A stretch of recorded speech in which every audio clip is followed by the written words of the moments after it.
কৃত্রিম বুদ্ধিমত্তার প্রতি মানুষের দিন দিন নির্ভরশীলতা বাড়ছে। হঠাৎ কোনো মাসআলা জানতে হলে এআইকে জিজ্ঞাসা করে তার উপর নির্ভর করে আমল করা যাবে কিনা? গুরুত্বপূর্ণ এবং সময়োপযোগী একটি প্রশ্ন। আর্টিফিশিয়াল ইন্টেলিজেন্স বা এআই এর ব্যবহার দিন দিন বাড়ছে। মানুষ ছোট বড় বিভিন্ন কাজ করতে গিয়ে এআই এর শরণাপন্ন হচ্ছে, এআইকে দিয়ে সে কাজগুলো করাচ্ছে, বিভিন্ন বিষয় জানার চেষ্টা করছে, ইনফরমেশনগুলো নেওয়ার চেষ্টা করছে। ঠিক একইভাবে মাসআলা মাসাইল জানার জন্য এআই এর শরণাপন্ন হওয়া এবং আর্টিফিশিয়াল ইন্টেলিজেন্সের মাধ্যমে মাসালা মাসাইলের উত্তর নেওয়া, শরিয়ার দৃষ্টিকোণ জানার চেষ্টাও কেউ কেউ করে থাকতে পারেন।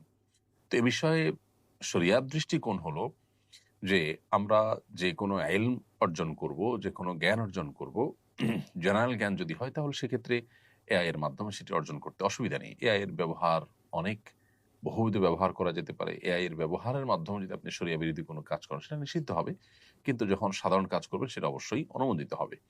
অতএব এআই এর মাধ্যমে সাধারণ তথ্য উপাত্ত সংগ্রহ করা বা কোনো ইনফরমেশন নেওয়া বা বিশেষ কোনো শরীয়ী দৃষ্টিকোণ থেকে বৈধ কোনো কাজ করা, এটা তো জায়েজ আছে, কোনো অসুবিধা নেই। তবে শরীয়তের কোনো মাসআলা মাসাইল, কোনো বিষয়ে হালাল হারাম, আল্লাহর আদেশ নিষেধ এটা জানার জন্য এআই এর শরণাপন্ন হওয়া বা এটার উপর নির্ভর করা জায়েজ হবে না।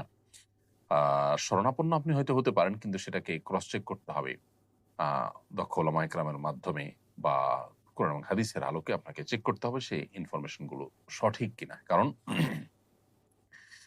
জাগতিক বা পার্থিব কোনো ইনফরমেশন সঠিক বা ভুল হলে আমরা যতটা ক্ষতিগ্রস্ত হব, শরিয়ার কোনো বিধিবিধান আমল করতে গিয়ে, পালন করতে গিয়ে, জানতে বা মানতে গিয়ে যদি আমাদের ভুল হয় তাহলে তার ক্ষতির পরিমাণ, মাত্রাটা অনেক বেশি হবে।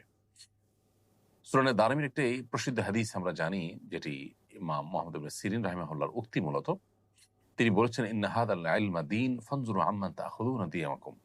নিশ্চয়ই এই যে ইলম, হাদিসের ইলম, কোরআনের ইলম, এটি দিন, এটা দিনের অংশ। অতএব তোমাদের দিন কার কাছ থেকে গ্রহণ করছো সেটা তোমরা লক্ষ্য করবে। অর্থাৎ নির্ভরযোগ্য সূত্র ছাড়া দিন গ্রহণ করা যাবে না।